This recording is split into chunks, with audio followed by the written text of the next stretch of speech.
અમને વધારે આનંદ થયો. તો કદાચ અમને એવી આશા હશે કે કદાચ આ નામ મંચ ઉપરથી આમ આદમી પાર્ટીના દેવાશે તો પીએમઓ ક્યોક જાગશે. તો માનનીય આપણા ધારાસભ્ય શ્રી યુથ આઇકોન કે જેમને એક સરસ પ્રશ્ન પૂછ્યો છે 2 દિવસ પહેલા આપણા ગૃહમંત્રી શ્રીને ગુજરાત રાજ્ય સંસ્કારોની વાત કરી છે. 2013 નો ભૂતકાળ યાદ કરવા પણ જવાબ મળતો નથી. માનનીય ગોપાલભાઈ ઇટાલિયા સાહેબને વિનંતી કરું કે આપ શ્રી વર્ષો અને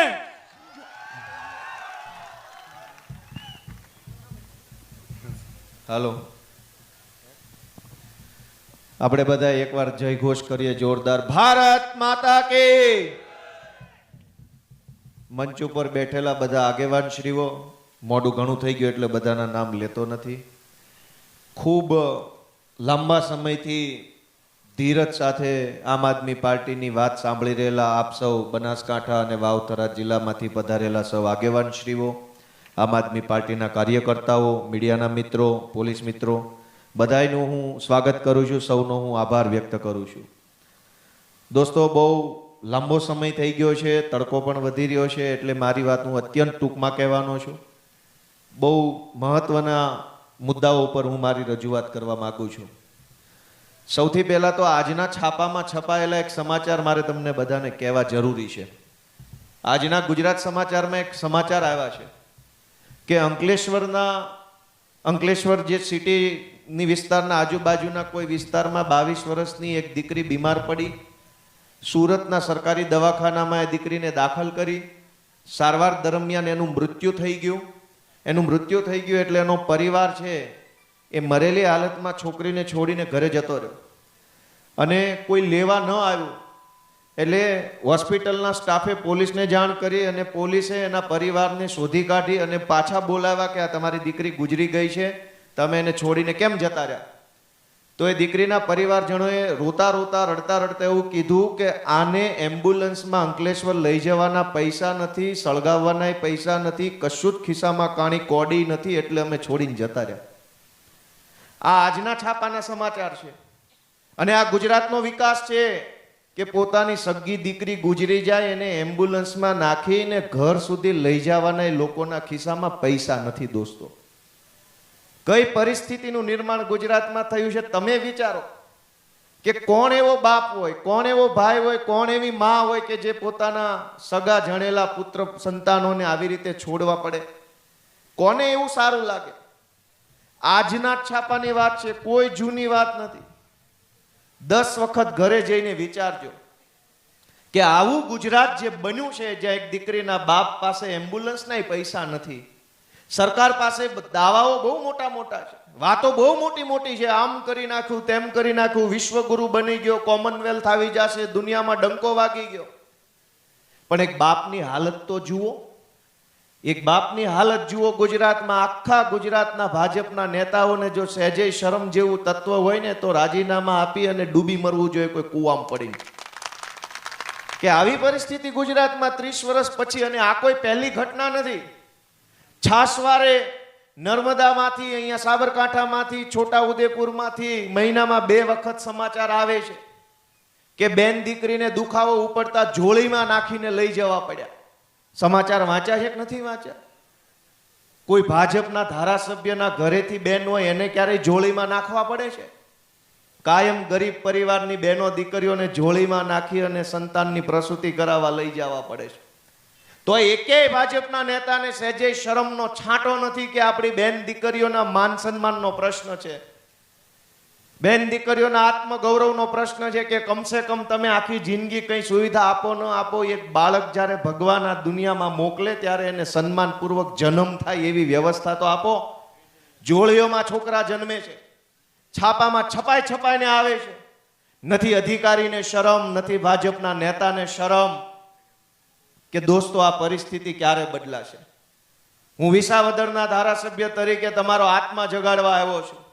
આ જનસભા આમ આદમી પાર્ટી માટેની નથી, ચૈતરભાઈ કે મંચ ઉપર બેઠેલા માણસો માટેની નથી.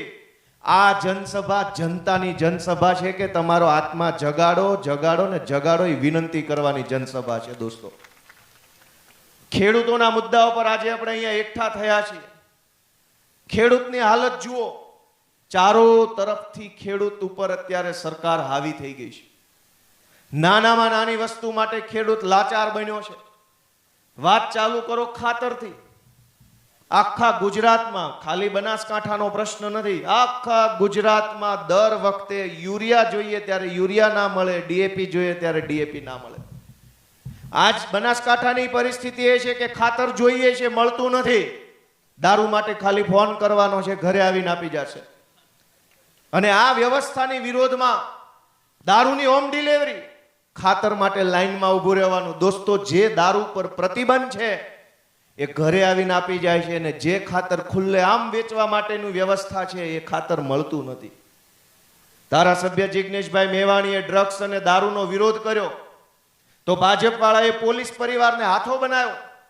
નાના કોન્સ્ટેબલો, હેડ કોન્સ્ટેબલ, એએસઆઈ ના પરિવાર ઉપર પ્રેશર કરવામાં આવ્યું કે મોકલો તમારા પરિવારના સભ્યોને મુર્દાબાદ મુર્દાબાદ કરવા.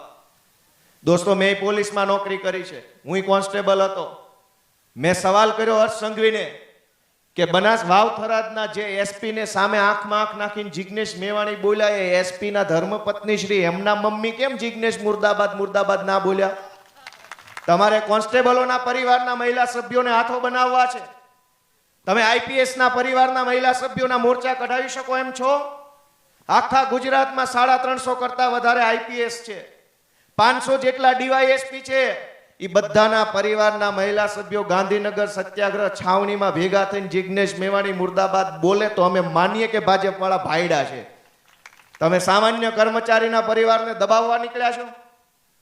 અને તમને પોલીસ પ્રત્યે ભાજપ વાળાને એટલી જ લાગણી હોય તો પોલીસના 500 પ્રશ્નો છે, કરો મીટિંગ. અમારી જેવાને બોલાવો, જે પોલીસ ખાતાના જાણકાર હોય, થોડા ઘણા ભણેલા હોય. અમે સૂચન રજૂ કરશું કે સામાન્ય પોલીસને બદલી માટે, પગાર વધારા માટે, પ્રમોશન માટે કેટલી બધી મુશ્કેલીઓમાંથી પાર પડવું પડે છે. દોસ્તો, આપણે અહીંયા આત્મા જગાડવાની વાત કરવાની છે કે આ લડાઈ ગોપાલભાઈની કે ચૈતરભાઈની કે ઈશુભાઈની કે રાજુભાઈની નથી. આ લડાઈ જન જનની લડાઈ છે. એક એક માણસના જીવનની અંદર અત્યારે પ્રશ્નો જ પ્રશ્નો, પ્રશ્નો જ પ્રશ્નો, પ્રશ્નો જ પ્રશ્નો. કેટલા પ્રશ્નો બોલીએ ને કેટલા પ્રશ્નો છોડી દઈએ, લિસ્ટ બહુ લાંબુ છે. રોડનો પ્રશ્ન, પાણીનો પ્રશ્ન, સિંચાઈનો પ્રશ્ન, દવાનો પ્રશ્ન, ખાતરનો પ્રશ્ન, મામલતદારનો પ્રશ્ન, આ પ્રશ્ન, તે પ્રશ્ન, પેલો પ્રશ્ન. મને એમ લાગે છે કે ગુજરાતનો સૌથી મોટો પ્રશ્ન છે ને યાદ શક્તિનો પ્રશ્ન છે. કે આપણને બધું જ યાદ હોય છે, પણ જે દિવસે મતદાન હોય ને તે દિવસે આપણને કશું જ યાદ નથી રહેતું. ની ગુજરાતનો સૌથી મોટો પ્રશ્ન હોય ને એવું મારું માનવું છે. દોસ્તો, મતદાનના પહેલા દિવસ સુધી આપણને બધું યાદ હોય કે કયા ડેમમાં પાણી નથી, કયો રોડ તૂટેલો છે, એરોમા સર્કલ પર કેટલું ટ્રાફિક થાય છે, સુપી ડેમ કેમ નથી ભરાતો, બધું જ યાદ હોય. બનાસ ડેરીમાં કોને નોકરી મળે છે, કોને નથી નોકરી મળતી, બધું જ યાદ હોય. મતદાનના દિવસે ભગવાન આપણી યાદ શક્તિ હરી લે છે ને આપણને ખબર નહીં શું થઈ જાય છે. દર ચૂંટણીમાં બટન દબાઈ દબાઈ દબાઈ દબાઈ કરીએ છીએ. તો મારી દ્રષ્ટિએ હું તમારો આત્મા જગાડવા આવ્યો છું. પ્રશ્ન એ નથી કે બનાસમાં કોને નોકરીઓ મળે છે, પ્રશ્ન એ નથી કે રોડ કેવા છે, પ્રશ્ન એ નથી કે વાવ થરાદમાં પૂર આવ્યું એના પૈસા હજુ સુધી નથી મળ્યા, પ્રશ્ન એ નથી કે ડેમમાં પાણી નથી, પ્રશ્ન એ નથી કે ખાતર નથી. પ્રશ્ન એ છે કે આપણે બદામ ખાવી પડશે 5 વર્ષ સુધી, તો મતદાનના દિવસે બધા પ્રશ્નો યાદ રહેશે. 10-10 કિલો બદામ મહિને ખાવાનું ચાલુ કરવું પડશે. કેમ કે બધી હવે તો સરકારને મારે વિનંતી કરવી છે કે સસ્તા અનાજની દુકાનમાં કિલો બદામ આપો બધાને. 1 કિલો બદામ આપણને દર મહિને મળે તો કંઈક મતદાનના દિવસે યાદ રહે કે આપણો પ્રશ્ન શું છે ને આપણે કયું બટન દબાવવાનું છે. દોસ્તો, મારી વાત સાચી હોય તો બધા હા પાડો, નહીતર બધા ના પાડો. સૌથી મોટો પ્રશ્ન યાદ શક્તિનો પ્રશ્ન છે કે કેમ ભૂલાઈ જાય છે. ગુજરાતની અંદર એટલા બધા અત્યારે સમસ્યાઓ છે. આ ગુજરાતના બીએલઓ આત્મહત્યા કરી રહ્યા છે. ખેડૂતોએ માવઠાના મારના કારણે આત્મહત્યા કરી. આપણે ભૂલી જઈએ છીએ મતદાનના દિવસે. દરેક વસ્તુ મતદાનના દિવસે આપણને ભૂલાઈ જાય છે ને, એ ગુજરાતની સૌથી મોટી સમસ્યા છે. અને એટલે હું તમને વિનંતી કરવા માટે આવ્યો છું. આમ તો આપણે બધા આપણું આખું ગુજરાત વટવાળા માણસો છીએ. આપણને તો કોઈએ તુકારો કરી લીધો હોય ને એ 4 પેઢી સુધી આપણે વારસામાં આગળ કીધું એક ફલાણો તુકારો કરી ગયો છે, જોજે હોય ને યારે બોલવાનું નથી. અને આ ભાજપના રાજમાં સરકારી માણસો, ભાજપના નેતાઓ રોજ આપણને અપમાનિત કરી જાય છે. ગામની પંચાયતથી માંડી તાલુકા પંચાયત, મામલતદાર ઓફિસ, વન વિભાગની, વીજળી વિભાગની ઓફિસમાં આપણી સાથે જે વર્તન થાય છે એ કેટલું ખરાબ વર્તન થાય છે. કાલે આવજે, નથી કરી દેવું, થાય કરી લેજે, જા તું જા, જતો રહે અહીંથી, પોલીસ બોલાવું, FIR કરાવું, આવું વર્તન થાય છે કે નથી થતું? તમે વિચારો કે કેમ આટલું બધું આપણે સહન કરી લઈએ છીએ. આપણા જ ગામનો, આપણી જ જ્ઞાતિનો, આપણી જ બજારનો કોઈક છોકરો આપણને બે વેણ કહી જાય તો આપણે નહીં ચલાવી લઈએ, પણ મામલતદાર કહી જશે તો આપણે ચલાવી લઈશું. 30 વર્ષ સુધી ચલાવશું પાછા કે ભલે કહી ગયો, મામલતદાર છે. મામલતદાર હોય તો શું છે, ઇન્સ્પેક્ટર હોય તો શું છે, કોઈ એન્જિનિયર હોય તો શું છે? દોસ્તો, હું તમારો આત્મા જગાડવાની વિનંતી કરવા આવ્યો છું કે આ સરકારે આપણને ગુલામ બનાવવાની કોશિશ કરી છે, અને સરકાર ગુલામ બનાવવા માટે થઈને હાથો બનાવે છે સરકારી તંત્રનો. દરેક જગ્યાએ તમે જોશો તો ભાજપ વાળા સરકારી માણસોને આગળ કરે. ખેડૂતોના મુદ્દા પર હું તમને જણાવું કે અનેક જગ્યાએ ટીપીના નામે ખેડૂતોની જમીન પડાવી લેવાનો ખેલ ચાલે છે. અહીં ડીસામાં, હિંમતનગરમાં, મહેસાણામાં, સુરેન્દ્રનગરમાં, મોરબીમાં, અમારા જુનાગઢમાં, વાપીમાં, નવસારીમાં, સુરતમાં, તમામ જગ્યાએ ખેડૂતોની કિંમતી જમીન ટાઉન પ્લાનિંગના નામે પડાવી લેવાનો કારસો ચાલે છે. કોને આગળ કર્યા? ટીપીના અધિકારીઓને. અહીંયા કચ્છમાં, બોટાદમાં, સુરેન્દ્રનગરમાં અને અહીંયા વાવ થરાદથી લઈ મહેસાણા પાટણવાળા પટ્ટામાં વીજળીની લાઈનો અને રોડ નીકળે છે.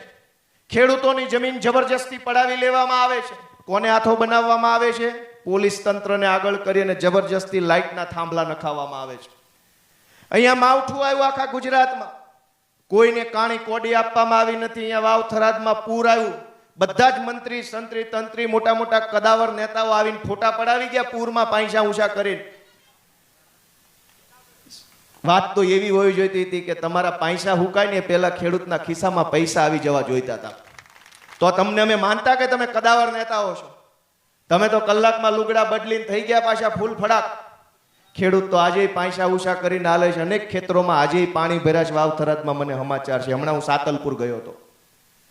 તમને ખેડૂતો પ્રત્યે લાગણી હોત તો એ પાણીમાં તમારો પગ પલ્યો હતો ને ત્યાંથી જ તમે સરકારી તંત્રને કહી શક્યા હોત કે હું આ ખેતર બારો નીકળું ને પાણીમાંથી પેલા પૈસા નાખી દેજે ભાઈ, જેટલા નાખવાનો એટલા. થઈ શકે કે ના થઈ શકે? થઈ શકે, બધું જ થઈ શકે એમ છે. પણ ભાજપની સરકારમાં સરકાર જેવું કંઈ છે નહીં. આ દરેક કામ થતા કેમ નથી? રોડ ખરાબ બને, શાળામાં શિક્ષક નહીં, દવાખાનામાં ડોક્ટર નહીં, દવા નહીં, ડેપોમાં બસ નહીં, પોલીસ સ્ટેશનમાં FIR લખે નહીં, મામલતદારમાં ધક્કા ખાધા સિવાય થાય નહીં. આવું કેમ? કેમ કે ગુજરાતમાં સરકાર બરકાર કંઈ છે નહીં, સર્કસ છે. ગાંધીનગરની અંદર સર્કસ. અને જેટલા લોકો ભાજપની ટિકિટો ઉપર ચૂંટણી જીતે છે એ ન્યા બચારા પટાવાળા જેવી રીતે રાખે છે, અને કોઈ નેતા બેતા કઈ નથી. મને વિસાવદરની જનતાએ ધારાસભ્ય બનાવ્યો. હું ગાંધીનગર ગયો, વિધાનસભામાં બેઠો, પછી મેં જોયું કોઈ ભાજપના નેતાનું ગાંધીનગરમાં કશું જ ચાલતું નથી. અડધું દિલ્હી વાળાનું ચાલે છે ને અડધું IAS IPS નું ચાલે છે. આ બાકી બધા ડુગડુગી વગાડવા વાળા છે, એનું કશું જ ચાલતું નથી.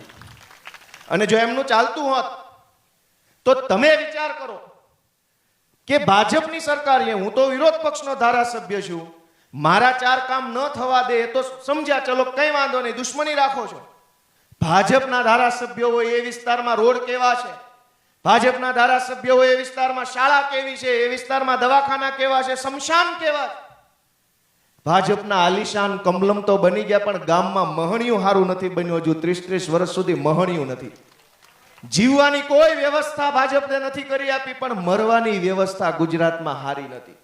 અનેક ગામના શમશાનોને ફરતે દિવાલ નથી, ઉપર છાપરું નથી, ખાટલી નથી, ખુલ્લામાં સળગાવવા પડે. ભાઈ વાત સાચી છે કે ખોટી? ખોટી છે કે સાચી? મિત્રો, શમશાન જેવી વ્યવસ્થા જો આપણને 30 વર્ષમાં ભાજપ નો આપી શકી હોય તો હવે ભાજપ વાળાને શમશાને મોકલવાનું ટાણું આવી ગયું ગણાય. તમારાથી એક શમશાન નહીં બને. જેમ ચૈતરભાઈએ કીધું એમ બનાસ કમલમ, ભાવનગરમાં ભાવ કમલમ, જુનાગઢમાં ગીર કમલમ, કરોડો રૂપિયાના આલિશાન મહેલ જેવા કમલમ બન્યા. તમે વિચારો કે આખા બનાસકાંઠા જિલ્લામાં જેવું કમલમ બન્યું છે એવી કોઈ કોલેજ છે સરકારી? આલિશાન મેડિકલ સાયન્સ કોલેજ એ હતું પાલનપુરનું દવાખાનું પ્રાઇવેટ કંપનીને સોંપી દીધું છે. એ વખતે અમે લડાઈ લડવા આવ્યા હતા, મને યાદ છે ત્યારે આમ આદમી પાર્ટીમાં નહોતો, પણ ત્યારે અમે આવ્યા હતા, સભા કરી હતી ત્યાં કાણોદર કે ક્યાંક કયા ગામમાં. મિત્રો, હું તમને વિનંતી કરવા આવ્યો છું કે મંચ ઉપરથી પ્રશ્નો ગમે એટલા બોલવામાં આવે ભાષણમાં, એનો કોઈ અર્થ નથી. જ્યાં સુધી આપણને યાદ નહીં રહે ને આપણા પ્રશ્નો મતદાનના દિવસે, ત્યાં સુધી કોઈ દિવસ કશું જ આપણા જીવનમાં બદલાવ નથી આવવાનો. નેતાઓ બદલાશે, પાર્ટી બદલાશે, આપણી હાલત નહીં બદલાય. આપણી હાલત બદલવી હોય તો આપણા પ્રશ્નોને મતદાનના દિવસ સુધી યાદ રાખવા પડશે ને આપણા પ્રશ્નને યાદ રાખીને ઝાડુનું બટન દબાવવું પડશે. દોસ્તો, આજ વિસાવદરની જનતાને હું યાદ કરું, અવડી મોટી પાર્ટી અમારી સામે પડી, 150 ધારાસભ્યો વાળી ભાજપની સરકાર, ગુજરાતના મુખ્યમંત્રી, લગભગ સૌરાષ્ટ્ર અને એ વિસ્તારના બધા ધારાસભ્યો, સાંસદ સભ્યો, તાલુકા જિલ્લા પંચાયતના સભ્યો, મહાનગરપાલિકાના સભ્યો, આ સિવાય બુટલેગરો, પોલીસ તંત્ર, સરકારી તંત્ર, સહકારી તંત્ર, ગુંડાઓ, માફિયાઓ, ટેન્ડરવાળાઓ, રેતીવાળા, બધા જ ઓછામાં ઓછા 4 થી 5 હજાર પ્રભાવશાળી વ્યક્તિઓ વિસાવદરની બજારે બજારે ફરતા હતા અને લોકોને ભરમાવાનું, ડરાવવાનું, ધમકાવવાનું કામ કરતા હતા. આખી સરકાર સામે પડી હતી તોય વિસાવદરની જનતાને તમે એકવાર વધાવી લેજો કે એને મને 17,500 મતથી જીતાડ્યો. દોસ્તો, જનતાની તાકાત કેવી છે એનો દાખલો વિસાવદરથી આવ્યો. મુખ્યમંત્રી, ગૃહમંત્રી, પાણી મંત્રી, વીજળી મંત્રી, આ મંત્રી, તે મંત્રી, ભવિષ્યના મંત્રી, માજી મંત્રી, બધા જ ત્યાં હતા. છતાંય જનતાએ જે નિર્ણય કર્યો ને કે ભાઈ હવે જેને આવવું હોય આવી જાઓ, 2 બાકી રહી ગયા હતા, બાકી લગભગ બધા આવી ગયા હતા. અને એ આવી શકે એમ નહોતા, નહીતર વધુ ભૂંડા લાગે કે વિસાવદરની ચૂંટણીમાં આવીને અમિત શાહ ભાષણ કરે મારા વિરુદ્ધ, તો કેવો લાગે? દોસ્તો, આખી સરકાર લાગી ગઈ, છતાંય જનતાની તાકાત જુઓ તમે કે જનતાએ જે નિર્ણય કર્યો એવો નિર્ણય કર્યો કે વિસાવદરની ચૂંટણીના પરિણામ પછી આખા ગુજરાતની જનતાની અંદર મોટી તાકાત આવી ગઈ છે, હિંમત આવી ગઈ છે, લોકો બોલતા થયા છે. આજ સરકાર શું ઈચ્છે છે એ તમે સમજો કે સરકાર એમ ઈચ્છે છે કે લોકોમાં ડર હોવો જોઈએ, સરકારી તંત્રનો, ભાજપના નેતાઓનો અને ગુંડાઓનો. ડરમાં ને ડરમાં જીવવાનું એવું ભાજપ વાળા ઈચ્છે છે. અમે એમનો ડર નીકળી જાય જનતાના જીવનમાંથી અને ડર નાબૂદ થઈ જાય એની કોશિશ કરીએ છીએ. એનો દાખલો તમે અહીંથી લો કે ડ્રગ્સનો વિરોધ જિગ્નેશભાઈ મેવાણીએ કર્યો. અમે તો ખુલ્લેઆમ સમર્થન આપ્યું કે ભાઈ મુદ્દો સમાજનો છે, એમાં પાર્ટી બાર્ટી અમે જોતા નથી. પણ ભાજપ વાળાએ શું વિરોધ કર્યો કે જિગ્નેશભાઈ મેવાણીની ભાષા ખરાબ છે. ભાઈ, જિગ્નેશભાઈની ભાષા તો કદાચ હશે ખરાબ, પણ તમારા ધંધા ખરાબ છે એનું શું? ભાષા તો ભાષા સુધરી શકે. તમે જે ધંધા ખરાબ કર્યા, ડ્રગ્સ વેચાવાના, લોકોના પરિવારમાં અત્યારે કેવી ઘટનાઓ બને છે. અને એક વાત હજુ કોઈના ધ્યાનમાં નથી આવી, ધ્યાનથી સાંભળજો. આ કોંગ્રેસ વાળા કેવા માણસો છે એ સાંભળજો. મારે નતું કેવું પણ કહી દઉં. અમારો વિરોધ કરતા હતા વિસાવદરની ચૂંટણીમાં, મારા વિરોધમાં પૈસા વેચતા હતા હોટલોમાં બેસીને બધા. ગોપાલ ઇટાલિયા હારવો જોઈએ. જ્યારે સાચો મુદ્દો આવ્યો, સમાજનો મુદ્દો આવ્યો, તો આખી આમ આદમી પાર્ટી જિગ્નેશભાઈની સાથે ઊભી થઈ. પણ કોંગ્રેસ પાર્ટીમાં 15 ધારાસભ્યો છે, 2 રાજ્યસભાના સાંસદો છે, 3-4 પૂર્વ પ્રમુખો છે, 4-5 પૂર્વ વિપક્ષના નેતા છે, અનેક જિલ્લામાં જિલ્લા પંચાયતના સભ્યો છે, નગરપાલિકાના સભ્યો છે. કોઈ આવ્યું જિગ્નેશભાઈના સમર્થનમાં? આખી કોંગ્રેસ પાર્ટી ઘરે જઈને હુઈ ગઈ. ભલે એકલા બોલે, આપણે એને સપોર્ટ ના અલાય. અમે આપ્યો છે અમારી પાર્ટીમાં નથી તો અમને જોવો ને કોંગ્રેસ વાળાને જોવો કે પોતાની પાર્ટી વાળાને સપોર્ટ નથી આપતા. મુદ્દો સારો છે, મુદ્દો વ્યાજબી છે, છતાં એમની પાર્ટી એમના સપોર્ટમાં નથી. આ કોંગ્રેસ પાર્ટી ને આ ભાજપ પાર્ટી માટે આપણે વાતો કરીએ.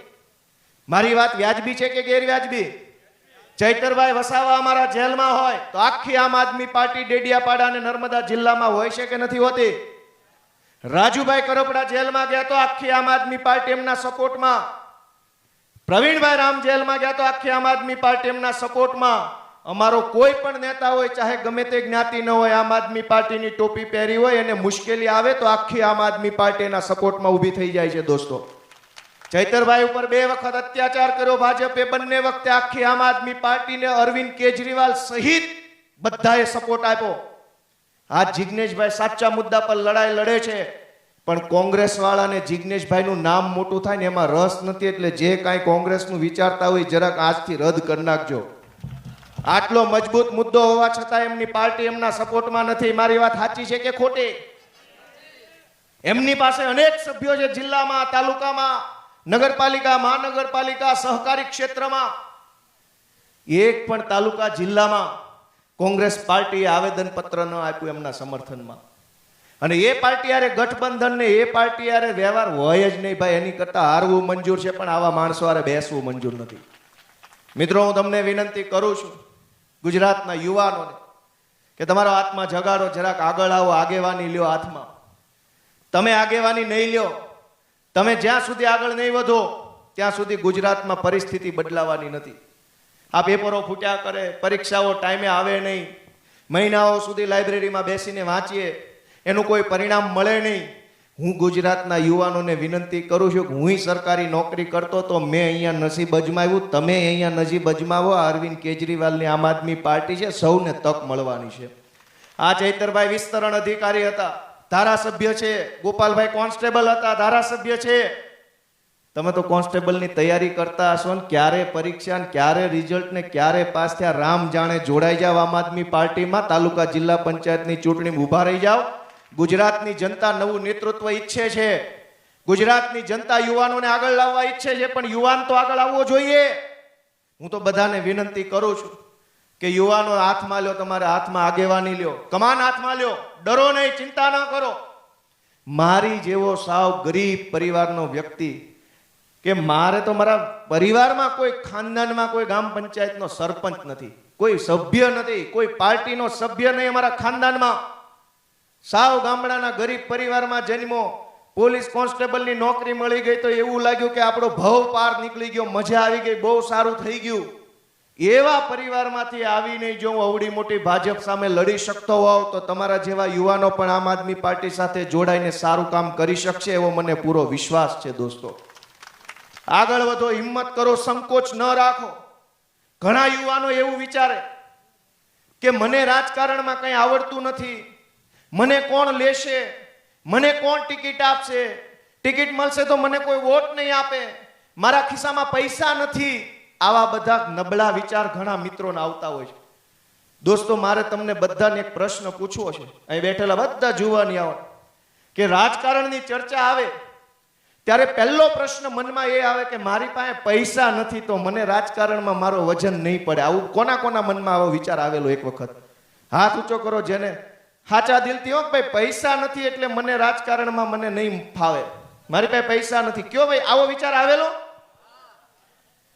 દોસ્તો, રાજકારણ, ભારત દેશનું રાજકારણ બન્યું જ એના માટે છે જેના ખિસ્સામાં પૈસા નથી. એનો હું તમને જવાબ આપું. દરેક વ્યક્તિને એમ લાગે છે કે મારી પાસે પૈસા નથી એટલે હું રાજકારણમાં નહીં આવી શકું, અમને નહીં કાંઈ ટિકિટ મળે, નહીં હોદ્દો મળે, નહીં અમને જગ્યા મળે. કેમ? કેમ કે પૈસા નથી. દોસ્તો, એ વાત સાવ ખોટી છે. જેની પાસે પૈસા નથી ને એના જ માટે રાજકારણ ભારતમાં બન્યું છે, એનો જવાબ આપું. તમે બધાએ એવું સાંભળ્યું છે કે આ ફલાણો નેતા છે ને પહેલા એની પાસે કાંઈ નહોતું અને પછી જો આમાં આવ્યો એટલે જુઓ. દરેક નેતાની આ કહાની છે કે નહીં? તો એ આવ્યો ત્યારે કેવો હતો? બોલો, કેવો હતો આવ્યો ત્યારે રાજકારણમાં? તો તમારી પાસે કાંઈ નથી, આવવાનો ટાઈમ જ આ છે. દેશના દરેક નેતાની એ કહાની છે કે આવ્યા હતા ત્યારે કશું જ નહોતું ને આજે જુઓ. તો શરૂઆત ક્યાંથી થઈ? દરેકની ખિસ્સામાં કંઈ નતું ને ત્યાંથી જ દરેકની શરૂઆત થાય છે. અને અહીંયા આવે છે તો ખિસ્સામાં કંઈક આવે છે. એટલે જેના ખિસ્સામાં કંઈ ના હોય એને પૂરી તાકાતથી વટથી કે ભાઈ નથી એટલે જ તો આપણે જવાને લાયક છીએ. આ તમારો ક્રાઇટેરિયા છે અહીં રાજનીતિમાં આવવાનો. કંઈ નથી તો હાલે આવો બાપલા, હાલે આવો. અને અહીંયા આવશો તો સમાજનું સારું થશે, કુટુંબનું સારું થશે, પરિવારનું સારું થશે, તમારો થોડોક વજન પડશે. આ હું કોન્સ્ટેબલ હતો તે બધું 8 પાસ ને 8 પાસ ની વાત આમ યસર કર્યા કરતા. ભાઈ મને ખબર પડી કે આના કરતા તો હું ઘણું સારું ભણેલો માણસ છું. હવે આ અહીંયા પહોંચી ગયો તો અમે કેમ ના પહોંચીએ? એવો વિચાર. કેમ કે નેતા પોલીસ હોય એ નેતાની નજીક હોય, પબ્લિકને તો ક્યાં જવા દે છે? પોલીસ વાળા દરેક નેતા નજીકથી આવતા જતા, બોલતા ચાલતા, ઉઠતા બેઠતા જોતા હોય. હુંય જોતો હતો, મને ખબર પડી કે મારા બેટા એકેયમાં કંઈ કાઢી લેવાનું નથી ને તોય બધા મોટા નેતાઓ છે. હાલો તાણે આપણે રાજકારણમાં હાલો. અમે રાજીનામું મૂકીને જોડાઈ ગયો આમ આદમી પાર્ટીમાં. અત્યારે તમારી સામે પૂરી તાકાતથી વટથી ઊભો છું દોસ્તો. આવું સ્વાભિમાન ભરેલું જીવન, આત્મસન્માન ભરેલું જીવન અપાવવાનું જો કોઈ પ્લેટફોર્મ હોય તો એ આમ આદમી પાર્ટી છે. મિત્રો બધા તમારા લખી લેજો દિલ ઉપર કે લાચારી વાળું જીવન જીવવું હોય તો ભાજપ, સ્વાભિમાન વાળું જીવન જીવવું હોય તો આમ આદમી પાર્ટી. આ ચૈતરભાઈ જોઈ લો, ઈશુભાઈ જોઈ લો, ગોપાલભાઈ જોઈ લો, રાજુભાઈ જોઈ લો દોસ્તો. અને એટલે હું તમને વિનંતી કરવા આવ્યો છું કે આત્મા જગાડજો મારા વાલા મિત્રો. મારા માટે નહીં, અમારી પાર્ટી માટે નહીં, કોઈના માટે નહીં, તમારા પોતાના માટે તમારો આત્મા જગાડજો ને ગુજરાતને બદલવા માટે આ યુવાનિયાઓ નીકળ્યા છે અને એક આશીર્વાદ ભરેલો હાથ એના માથા પર મૂકજો એવી મારી પ્રાર્થના છે. અને છેલ્લે ગુજરાતનો બહુ ચર્ચિત મુદ્દો પટ્ટાવાળી થઈ ગઈ છે, એના ઉપર બે વાત કહી દઉં પછી મારી વાત હાવ પૂરી. જિગ્નેશભાઈ કીધું કે ભાઈ પટ્ટા ઉતારી લેવું, એમાં ભાજપ વાળાના પેટમાં તેલ રેડાણું, સામાન્ય નાના પોલીસ વાળાને આગળ કર્યા. મારવાનો હોય કોઈ નિર્દોષ માણસને તોય નાની પોલીસને આગળ મોકલે, અને માર ખવડાવવાનો હોય જનતા પાસે તોય નાની પોલીસને આગળ મોકલે. મોટા મોટા સાહેબો તો કાયમ એસીમાં બેઠા હોય. પણ આ પટ્ટાવાળું જે નિવેદન છે એમાં મારે એટલું જ કહેવાનું છે કે બહુ મહેનત કરીએ ત્યારે પોલીસની નોકરી મળે છે. મેં કરી છે. 5 કિલોમીટર દોડવું પડે, અત્યારે 5 છે, અમારા વખતે 1600 મીટર હતું. ઊંચી કૂદ, લાંબી કૂદ, લેખિત પરીક્ષા, મેડિકલ ટેસ્ટ, ઇન્ટરવ્યુ પણ હતું મારા વખતે. અનેક પરીક્ષામાંથી પાસ થઈએ ને ત્યારે પોલીસનો પટ્ટો પહેરવા મળે. પણ ઈ પટ્ટો કમરે પહેરવા આપ્યો છે, ગળામાં પહેરવા નથી આપ્યો ટોમીની જેમ. એટલે જે અધિકારીઓએ ટોમીની જેમ ગળામાં પટ્ટા પહેરી લીધા છે ને પટ્ટો સંઘવીના હાથમાં આપી દીધો છે, સંઘવી ટોમી ટોમી કરે ત્યારે પૂંછડા હલાવે છે, એના પટ્ટા કાઢી લેવા જરૂરી છે કે નહીં દોસ્તો? દોસ્તો, જે અધિકારીએ પટ્ટો કમરે પહેર્યો છે એને ગોપાલ ઇટાલિયાની કડક સેલ્યુટ. પણ જેણે કમરનો પટ્ટો ગળામાં નાખીને ટોમી બની ગયા છે એને તો છોડવામાં આવશે નહીં, નહીં અને નહીં. દોસ્તો, તમે પણ ક્યાંય સરકારી કચેરીમાં જાઓ તો ધ્યાન રાખજો, તમારી સામેવાળા માણસે પટ્ટો કમરે પહેર્યો છે કે ગળામાં, ટોમી છે કે અધિકારી, ચેક કરી લેવાનું રાખજો. ને ટોમી હોય તો ટેન્શન ના લેતા તમતા લડી લેવાનું છે ભેગા રહી. પટ્ટો કમરે પહેરવાનો છે, મેં પહેર્યો છે. આ પટ્ટો અહીંયા સારો લાગે, અત્યારે હું કાઢીને ગળામાં લબડાવું તો હું કેવો લાગુ? બોલો બધા, કેવો લાગુ? ટોમી.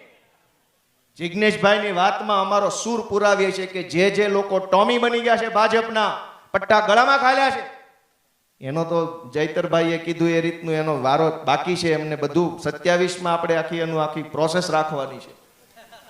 દોસ્તો, આપ સૌ, અમે તો અહીંયા સરકારી માણસ હતા અગાઉ ભૂતકાળના જીવનમાં. અમે કોઈના વિરોધમાં નથી, કોઈના વિરોધમાં નથી. પણ વિરોધ એ માણસનો કરવાનો છે કે જે સરકારી સત્તાનો ઉપયોગ જનતાને દબાવવા માટે કરે છે.